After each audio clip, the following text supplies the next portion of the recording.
ವಿಶ್ವಕಪ್ ನಾಕೌಟ್ ಪಂದ್ಯವೊಂದರಲ್ಲಿ ಆರಂಭಿಕ ಕ್ರಮಾಂಕದಲ್ಲಿ ಆಡಿದ ಎರಡನೇ ಅತಿ ಕಿರಿಯ ಆಟಗಾರನಾಗಿ ಮೆಕ್ಸಿಕೋದ ಹದಿಹರಿಯದ ಆಟಗಾರ ಗಿಲ್ಬರ್ಟೋ ಮೊರಾ ಅವರು ಇತಿಹಾಸಕ್ಕೆ ಸೇರಿದ್ದಾರೆ.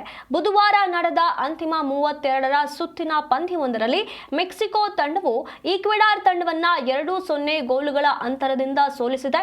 ಇದರೊಂದಿಗೆ ಬರೋಬ್ಬರಿ 40 ವರ್ಷಗಳ ಬಳಿಕ ಮೆಕ್ಸಿಕೋ ನಾಕೌಟ್ ಪಂದ್ಯವೊಂದರಲ್ಲಿ ವಿಜಯ ಗಳಿಸಿತು. 17 ವರ್ಷ 259 ದಿನಗಳ ವಯಸ್ಸಿನಲ್ಲಿ ಮೊರಾ ಬ್ರೆಜಿಲ್ನ ಶ್ರೇಷ್ಠ ಆಟಗಾರ ಪೀಲೆ ಮಾತ್ರ ಇರುವ ವಿಶಿಷ್ಟ ಗುಂಪಿಗೆ ಸೇರಿದ್ದಾರೆ. ಪೀಲೆ 1958ರ ವಿಶ್ವಕಪ್ನಲ್ಲಿ ವೇಲ್ಸ್ ವಿರುದ್ಧದ ಕ್ವಾರ್ಟರ್ ಫೈನಲ್ ಪಂದ್ಯದಲ್ಲಿ ಕಣಕ್ಕಿಳಿದಾಗ 17 ವರ್ಷ 239 ದಿನಗಳಾಗಿತ್ತು. ಸಹ ಆತಿಥೇಯ ರಾಷ್ಟ್ರವಾದ ಮೆಕ್ಸಿಕೋ ಪಂದ್ಯದ ಆರಂಭದಿಂದಲೇ ಈಕ್ವೆಡಾರ್ ವಿರುದ್ಧ ಸಂಪೂರ್ಣ ಪ್ರಾಬಲ್ಯ ಸಾಧಿಸಿತು. ಈ ಸಾಧನೆಯಲ್ಲಿ ಹದಿಹರಿಯದ ಆಟಗಾರ ಮೊರಾ ಪ್ರಮುಖ ಪಾತ್ರ ವಹಿಸಿದ್ರು. ನಂತರ ಜೂಲಿಯನ್ ಕ್ವಿನೋನ್ಸ್ ಮತ್ತು ರಾವುಲ್ ಜೆಮಿನೇಜ್ ಅವರು ಭರ್ಜರಿ ಗೋಲುಗಳ ನೆರವಿನಿಂದ ಮೆಕ್ಸಿಕೋ ಅಂತಿಮ 16ರ ಸುತ್ತಿನಲ್ಲಿ ತನ್ನ ಸ್ಥಾನವನ್ನ ಭದ್ರಪಡಿಸಿಕೊಂಡಿತು. ಜಾಗತಿಕ ಮಟ್ಟದ ಈ ದೊಡ್ಡ ವೇದಿಕೆಯಲ್ಲಿ ಮೊರಾ ತನ್ನ ಸಾಮರ್ಥ್ಯವನ್ನ ಸಾಬೀತುಪಡಿಸಲು ಹೆಚ್ಚು ಸಮಯ ತೆಗೆದುಕೊಳ್ಳಲಿಲ್ಲ. ಪ್ರತಿಕೂಲ ಹವಾಮಾನದ ಕಾರಣ ಪಂದ್ಯವು 1 ಗಂಟೆ ತಡವಾಗಿ ಆರಂಭವಾದರೂ ಮೆಕ್ಸಿಕೋ ಪಂದ್ಯದ ಆರಂಭದಲ್ಲಿ ಆಕ್ರಮಣಕಾರಿ ಆಟ ಪ್ರದರ್ಶಿಸಿತು.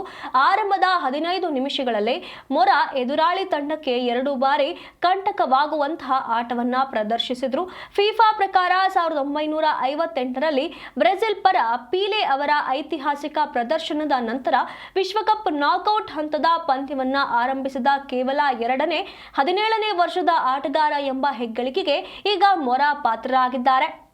ಈ ಮಿಡ್ಫೀಲ್ಡರ್ ಈಗಾಗಲೇ ಪ್ರಸ್ತುತ ಟೂರ್ನಮೆಂಟ್ನಲ್ಲಿ ಮೆಕ್ಸಿಕೋ ಪರ ವಿಶ್ವಕಪ್ ಪಂದ್ಯವೊಂದನ್ನು ಆರಂಭಿಸಿದ ಅತ್ಯಂತ ಕಿರಿಯ ಆಟಗಾರ ಎಂಬ ರಾಷ್ಟ್ರೀಯ ದಾಖಲೆಯನ್ನ ಬರೆದಿದ್ದಾರೆ. ಇದು ಅವರು ದೇಶದ ಅತ್ಯಂತ ಪ್ರಕಾಶಮಾನವಾದ ಯುವ ಪ್ರತಿಭೆಗಳಲ್ಲಿ ಒಬ್ಬರೆಂದು ಏಕೆ ಪರಿಗಣಿಸಲ್ಪಟ್ಟಿದೆ ಎಂಬುದನ್ನು ಮತ್ತಷ್ಟು ಸಾಬೀತುಪಡಿಸಿದೆ. ಈಗಾಗಲೇ ಫುಟ್ಬಾಲ್ ಅಭಿಮಾನಿಗಳ ಉತ್ಸಾಹ ತಾರಕಕ್ಕೇರಿದ್ದು ಇಂಥ ರೋಮಾಂಚನಕಾರಿ ಆಟವನ್ನ ನೋಡಲು ಹಿಂದೆ ಜಿ5 ಮತ್ತು ಯುನೈಟೆಡ್ 8 ಸ್ಪೋರ್ಟ್ಸ್ನಲ್ಲಿ ಲೈವ್ ವೀಕ್ಷಿಸಿ ನಿಮ್ಮ ನೆಚ್ಚಿನ ತಂಡವನ್ನ ಹುರಿದುಂಬಿಸಿ.